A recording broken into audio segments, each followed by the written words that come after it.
Welcome back to Homeopathy at Home with Melissa. Hey, Melissa. Hey, Bree. So before we kick off this time, I do want to read another review. I've really enjoyed doing these, so we're going to keep it going. I hope I'm pronouncing this correctly, but I think it's Joni Sue. And they said, since learning about this podcast, I've gained so much helpful information that works. Thank you for your willingness to share your vast knowledge and your faith. It's a blessing and so refreshing. Praying for you and your gifts to be multiplied. Blessing. Oh, so sweet. I love the prayers. Yeah, I love it. really. I would love for you guys to do a review wherever you're watching this or listening to this. If you'll give us a review, but especially on Apple Podcasts, the more people review it, and give us some good stars, then it just comes up more in the feed or when people search. So thank you for that. Isn't it funny being on this and when you hear people say that when you listen to podcasts all the time? Then I'm like, oh, I'll do that later. But now we really do see it when we get them and how how good it feels to read them. I'm like, oh, I want to go back to all the podcasts I've loved and write them a nice review, Absolutely. Yeah. Yeah. And then yes, to that. And then it also helps other people to find it. So you're helping other people also, not just blowing our heads up. But we appreciate it. It's so sweet. Thank you so much. All right. So we're going to talk about the liver tonight. So everybody loves talking about the liver. We all love to cleanse the liver and do all the liver things, right? What do you know or think about the liver, Bree? What comes to your mind when you think about liver? So I actually the only thing I knew about liver problems before I had my last baby, maybe before I even got pregnant with my last one, was severe stuff, like liver disease and jaundice, people not, really, really sick. Yeah. I didn't realize how common a lot of things we deal with are, like how commonly those are linked to liver problems. And it wasn't until I lived in Pittsburgh, how long ago now? 2018, we moved there. And I think it was partially the water. It was a big deal, so heavily chlorinated. And after about a year there, I started getting so itchy at night. And that's about the time we met, Melissa. I don't know if you remember all this, but I used to just like itch and itch. It would be for hours at night. I would get almost like not hives, but some kind of bumps all over. And I would just itch and itch and itch. It would go away and come back the next day. And it was miserable. It was horrible. I wasn't pregnant. It went away for most of my pregnancy. It came back toward the end. And I remember, I think it was you who mentioned liver. And it was when I was pregnant. When you're pregnant, you do think more about cholestasis of the liver and the itching and why that happens. And it clicked that I really think it was the liver, like a toxin overload. And I started doing liver support, teas and remedies and castor oil packs, all the liver things. Yeah. And I thought, how many people are probably dealing with this type of stuff, the energy levels, all that stuff. So now I'm much more aware of all of the things that can be tied to the liver. So if you don't know any, let's just say, let me say it the other way. So anybody listening to this podcast is, on this journey with us to natural health. But before you got on this journey, or if you're brand new and you didn't know that the liver issues could cause itching on your body, what would we do? We would go to the dermatologist. And what would they give us? A topical, something to just stop the itching, right? Yeah. So homeopathy just goes so much deeper, and homeopathy is just such a beautiful liver support. Well, it supports all of the organs and really brings balance to all parts of the body and immune system. But I really love using homeopathy for liver. So another question, and we didn't talk about this ahead of time. So, what are two remedies that come to your mind first for liver? Sepia and Lycopodium. Yep. Yeah. Those You are like, too? yeah, those are like the number one everybody knows, sepia and lycopodium, big, huge liver remedies. Mhm. But guess what? We're going to talk about two other liver remedies tonight because most of you know sepia or lycopodium, and those are just really big, beautiful remedies. But we're going to talk about Carduus Marianus and Chelidonium in this, either in this one podcast, or we might break it up into two. So we're going to start with Carduus Marianus. And Carduus Marianus is Mary's thistle. That's just the plant. And thistle, this plant has been used as a food forever. It's a prickly plant. So the leaves are white and streaked as if like it's got a milky juice inside of it. And here's just a side note idea, something you can do. You can take 10 drops of Carduus Marianus in the tincture form. So we're talking mother tincture, not homeopathic. So that's the herbal preparation. So take the mother tincture of Carduus, take 10 drops in the morning, put it in lemon water, do that for a couple of months during the spring, and it's like a nice little liver tone up at springtime for the liver and the gallbladder. And it's a really gentle way to tone up the liver. So I just thought that was cool. And it's I've got Carduus Marianus in the mother tincture form because it's a great gallbladder remedy. So like a gallbladder attack. And so I have it on hand just in case I need something like that. Carduus is really gentle. It's just got a gentle side to it. It's like the mothering, gentle mother, and it's in the botanical group, like in the Arnica group. And it's in the same family as Arnica, Chamomilla, Calendula, Eupatorium, Bellis perennis. So it's a great first aid remedy, great for detoxing, great for healing. And, this plant grows just in the countryside, and it's used in the most basic, fundamental way to keep people healthy, and has been for a long time. Okay, so if you've ever watched Winnie the Pooh, then you know Eeyore on Winnie the Pooh. He eats this plant. He eats thistle. And so remember, his temperament is grumpy, miserable, pessimistic. He had a jaundiced view of life, right?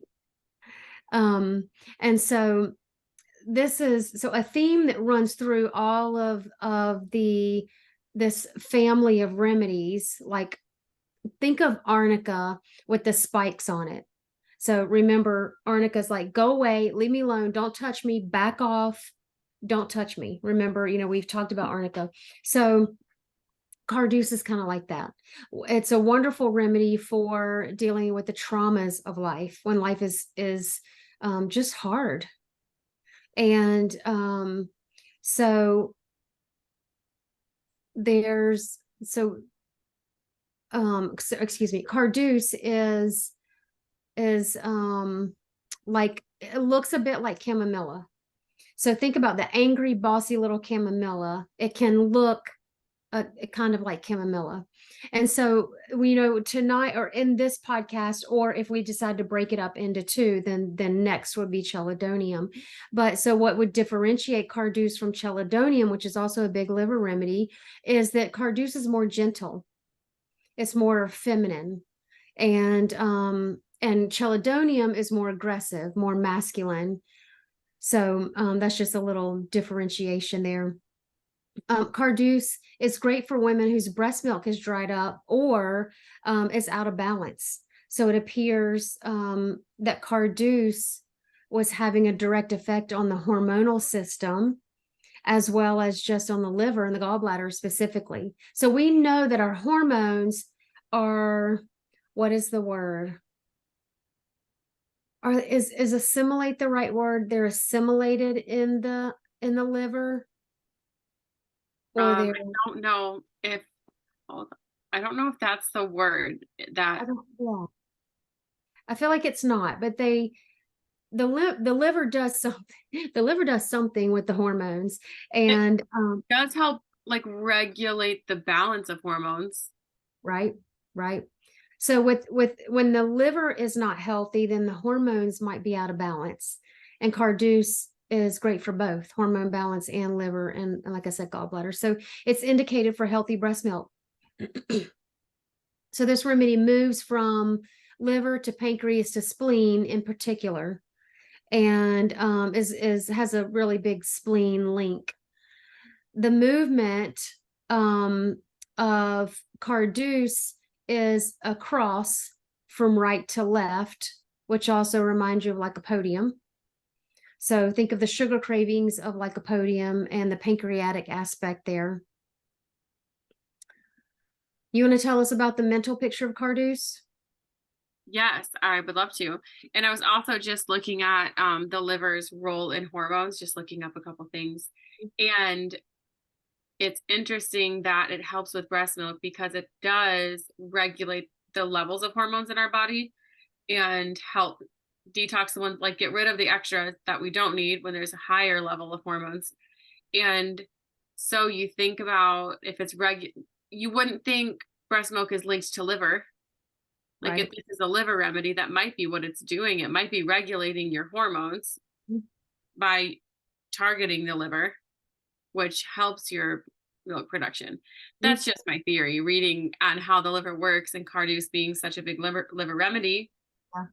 Although in homeopathic form, it can go a lot deeper than just that. But even just as the tincture, like we were saying, if it's taken often in the tincture or lower potencies, just Mm-hmm. something that was cool to me. Okay, so mentals for Carduus. There unfortunately are not a lot. Even the Materia Medica, it's super small. I think this might be the smallest I've ever seen the mental picture look. Um, but it's also used really often in lower potencies. And we've talked, it's not a hard rule, but higher potencies are typically the mental potencies. So the ones that are linked to Carduus are joyless, forgetful, bad tempered, angry, like we said, similar to chamomilla, restless, depressed, sensitive to noise.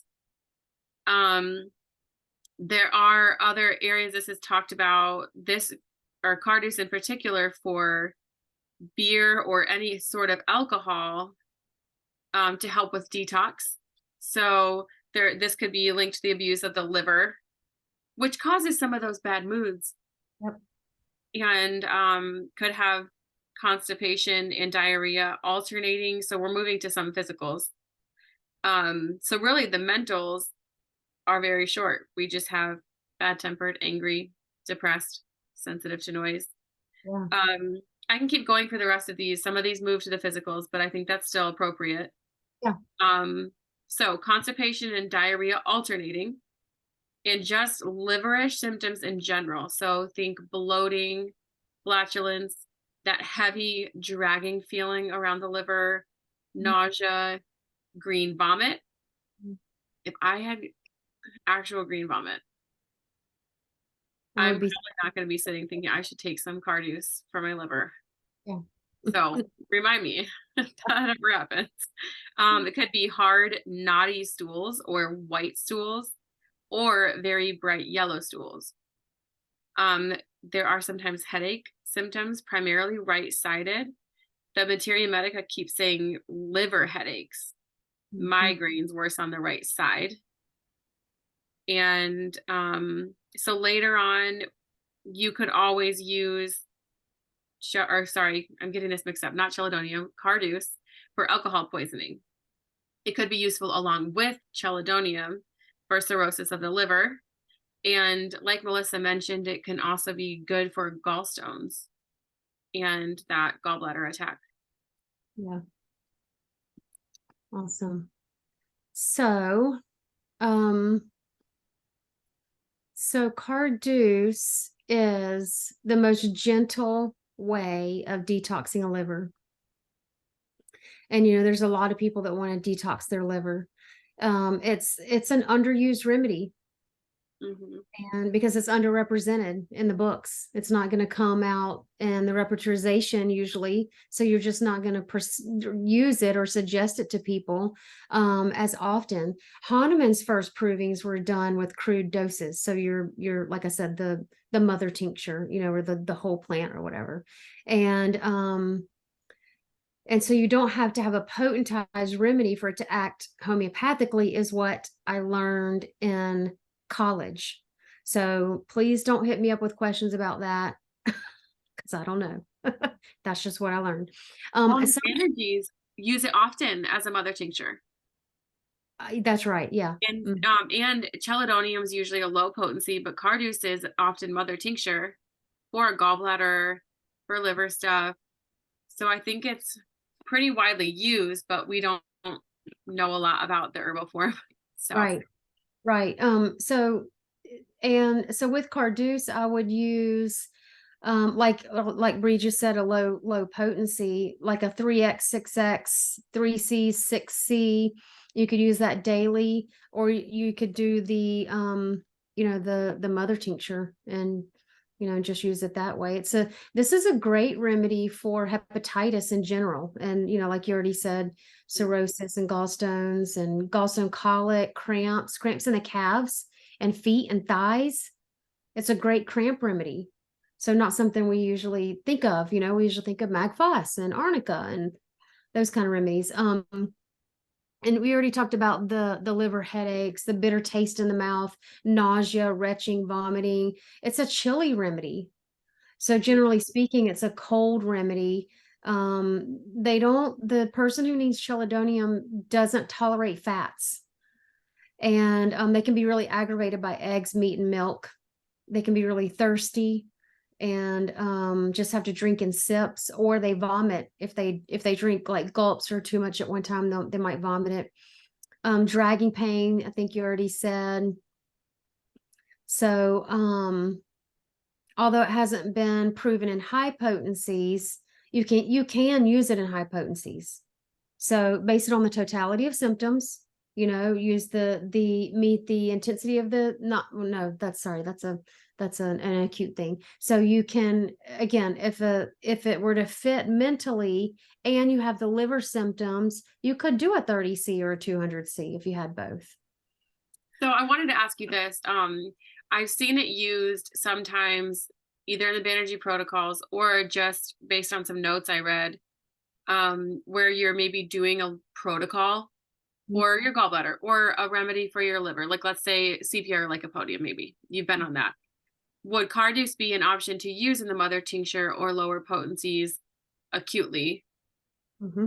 Oh yeah, I You know, think so. like I don't know, like maybe if you do have one of those headaches, a liver headache, or the gallbladder attack I know you mentioned, but could you do both since it's so gentle? Could you do sepia and Carduus long term even, or would you only use Carduus acutely? You know what? No, I think you could do long term, but I think that I would do I think depending on the person, depending on the picture, I would probably do like a podium sepia, one or the other.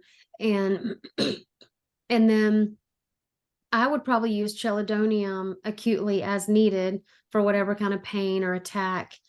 And then I think it's a great idea to do that little liver cleanse or detox in the spring with the lemon Yeah. water. Mm-hmm. And that's Carduus. Did you mean to say Carduus before you would do instead of Oh, chelidonium? oh yeah, I meant to say Carduus. Yeah. Okay. I know we're getting well, we've been talking about them, so I feel like we're getting them mixed up. Um, and okay, sorry, another question, thinking chronically here. Mhm. Because it's so gentle, would you start with it first and see how somebody responds before going to some of the bigger ones we've talked about, like CPR, like a podium?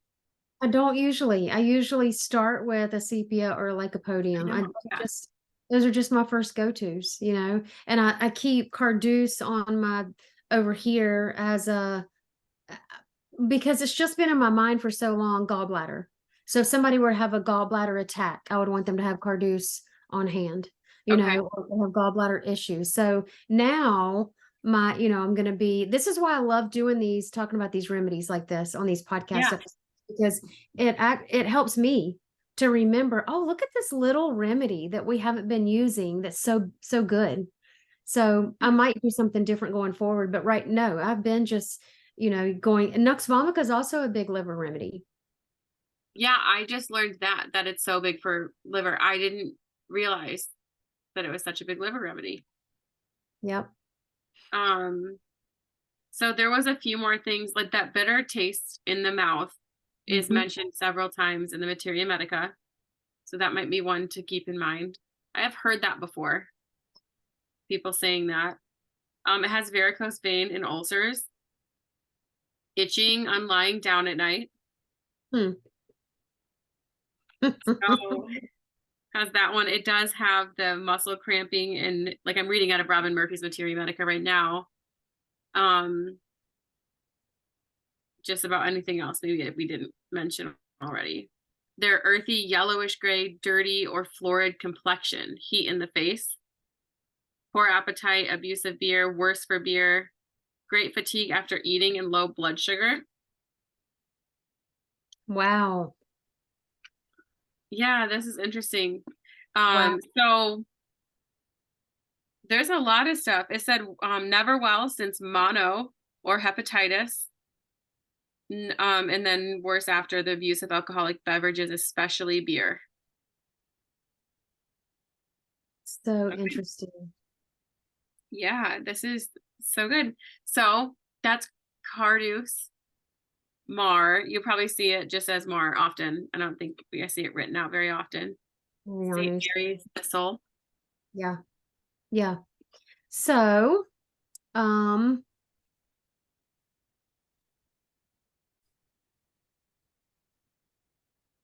all right. So tune in next time for Chelidonium. So we'll go into Chelidonium and then also just discuss a few other liver remedies at the end after we finish talking about Chelidonium. So thanks for being here, Bree. I'll see you next time. Thank you.